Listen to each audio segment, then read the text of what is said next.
Salam sejahtera Malaysia, denyut nadi suara rakyat bergema di channel ini. Okey, kita buka baju dulu.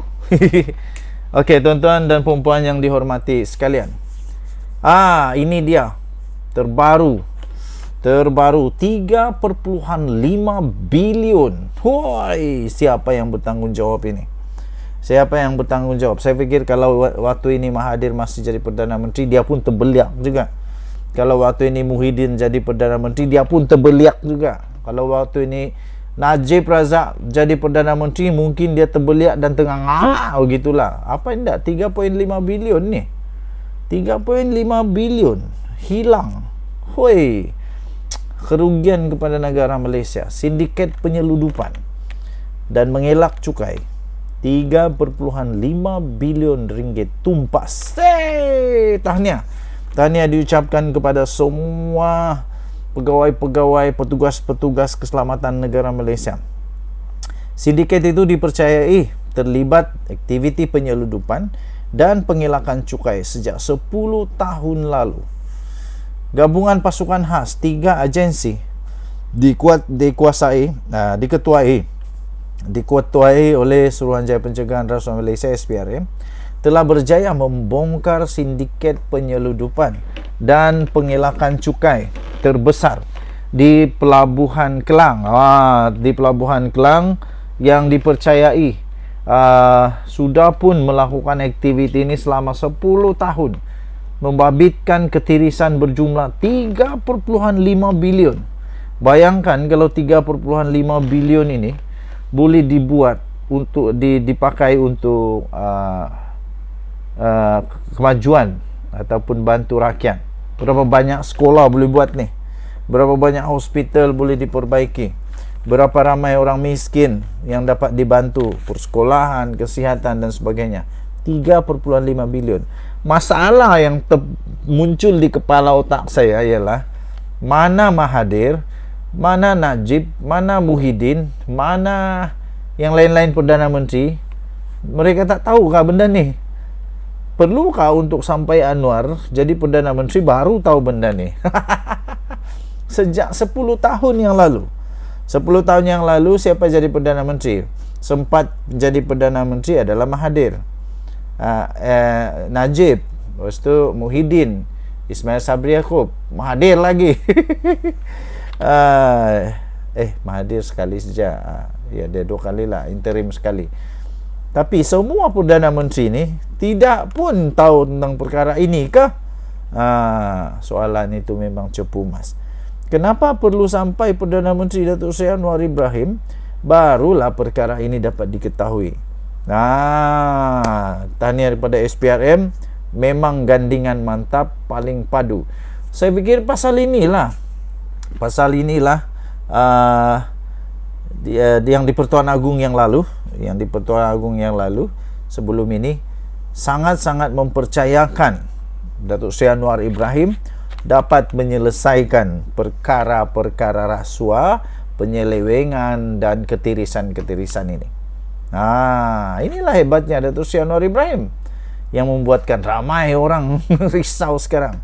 Sumber berkata risikan pasukan khas turut disertai oleh Jabatan Kastam dan Lembaga Hasil Dalam Negeri LHDN mengesan 10 syarikat forwarding, iaitu ejen penghantar yang digunakan bagi menyeludup barang-barang import dengan membuat pengisytiharan cukai palsu. Hasil risikan dijalankan lebih 3 bulan mendapati modus operandi sindiket ini adalah menggunakan pelbagai syarikat forwarding yang didaftarkan atas nama-nama individu yang tidak tahu menahu pun mengenai urusan import serta ekspor berkenaan. Ia bertujuan bagi mengaburi mata pihak berkuasa selain bagi membolehkan ahli-ahli sindiket ini terlepas daripada sebarang tindakan dengan alasan tidak mempunyai kaitan dengan syarikat-syarikat berkenaan. Baru padan muka. Orang bilang apa?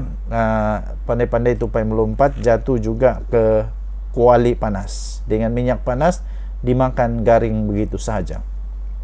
Menurut sumber itu, sindiket berkenaan dipercaya didalangi seorang lelaki warga asing yang beribu pejabat di luar negara dan beroperasi lebih 10 tahun yang lalu. Okey, jadi untuk mendapatkan berita ini, anda boleh layari freemalaysiatoday.com 5 Jun 2024, sindiket penyeludupan elak cukai 3,5 bilion tumpas. Terima kasih, kita jumpa lagi, bye-bye.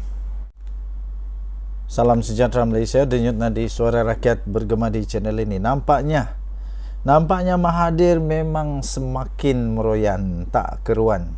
Semakin tua dia sekarang, 98 tahun. Tidak lama lagi dia masuk 99 tahun. Woi, manusia 100 tahun nih, sudah 1 abad ini. Woi, hebatnya. Sekarang nampaknya dia semakin risau, saya rasa nih. Dr. Mahathir tiba-tiba memohon semakan untuk singkir pengerusi RCI Batu Putih. Kenapa perlu disingkir pula? Senang saja. Kenapa perlu takut kalau tidak salah? Jangan takut kalau tidak salah, lawan je lah. Tapi kalau salah, memanglah takut. Apa yang dia takut sangat dengan pengurusi RCI Batu Putih ni? Apa yang dia takut sangat dengan pengurusi ni? Nah, Dr. Mahathir berkata pelantikan Raus Syarif selaku pengurusi RCI akan menimbulkan bahaya berat sebelah. Macam mana pun bahaya berat sebelah, kalau memang tiada masalah, pasti kebenaran akan menang juga. Saya percaya Tuhan sentiasa akan membela orang yang benar. Tuhan sentiasa membela orang yang benar. Jadi, kalaulah dia dilantik, Raus Syarif ini dilantik pengurusi RCI pun, kalau memang tidak ada masalah, mau takut apa? Raus Syarif pun manusia juga. Dia tidak akan jumpa apa-apa salah kalau tidak salah. Tapi kalau ada salah, siapapun dilantik tetap jumpa juga. Kenapalah orang yang tidaklah menakutkan Mahathir pun kalau dia jumpa salah tetap salah juga. Kenapa Dr. Mahathir maukah? Kalau alang-alang begitu, alang-alang, baik bagi sajalah. Mukris kah? Anak-anak dia lah suruhlah jadi pengurusi RCI kalau begitu. Barulah tidak berat sebelah. Ini apa pula berat sebelah? Saya fikir pelantikan Raus Syarif ni memang sudah diperkenankan oleh Seri Paduka Baginda yang di-Pertuan Agong. Adakah Mahathir sedang mempersoalkan juga pelantikan beliau oleh yang di-Pertuan Agong? Dr. Mahathir Mohamad memohon kepada Mahkamah Tinggi untuk satu semakan kehakiman bagi menyingkir bekas Ketua Hakim Negara Raus Syarif sebagai pengerusi Suruhanjaya Siasatan Diraja RCI berhubung Batu Putih. Patutlah dia takut sangat. Ini bekas Ketua Hakim Negara. Patutlah Mahathir takut sangat, sebab ini bekas Ketua Hakim Negara. Tapi secara logiknya memang tepatlah pelantikan Raus Syarif ni, sebab dia punya pengalaman sebagai bekas Ketua Hakim Negara. Dia tahu selok-belok, dia tahu macam mana untuk keluarkan, membuktikan sama ada Mahathir tidak bersalah atau dia bersalah.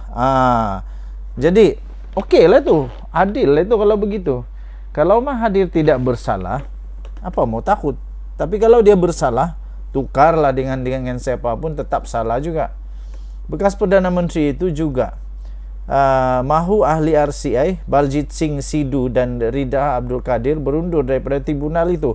Mahathir ni suka-suka aja. Sudah terlampau tua betul lah Mahathir, saya rasa. Semua pun dia mau tukar. Okeylah kalau begitu, bagilah anak-anak Mahathir lah jadi tribunal RCI. Senang.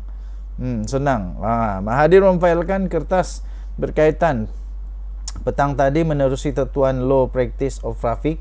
Dalam dokumen yang dilihat oleh FMT, beliau mendakwa pelantikan Raus akan menimbulkan berat sebelah.